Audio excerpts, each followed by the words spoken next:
A very important, or perhaps even the most crucial part of government's post-disaster response is the assessment of the actual damage caused by the successive weather disturbances.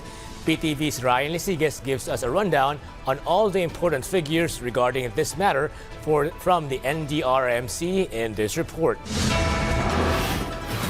Damage to agriculture has now reached over 8.5 million pesos following the series of typhoons that hit the country. This amount is based on damage to over 400 hectares of crops. Around 800 farmers were affected by the typhoons.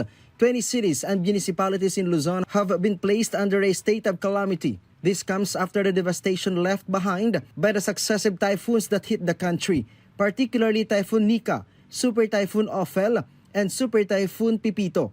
In the latest data from the National Disaster Risk Reduction and Management Council or NDRRMC, 11 areas in the Cordillera Administrative Region are under a state of calamity. In Cagayan Valley, 8 areas have been placed under a state of calamity due to the severe impact of the typhoons. One area in central Luzon is also under a state of calamity. With the declaration of a state of calamity, local governments can now utilize their calamity funds to assist affected residents in recovery. 7 reported fatalities were attributed to Super Typhoon Pipito after a house in Ambaggio, Nueva Vizcaya was buried by a landslide. 7 family members died after being buried alive, according to the PDRRMO. The fatalities include 2 children, ages 5 and 8. 3 family members survived the incident. It was found out that the victim's house was located on the mountainside.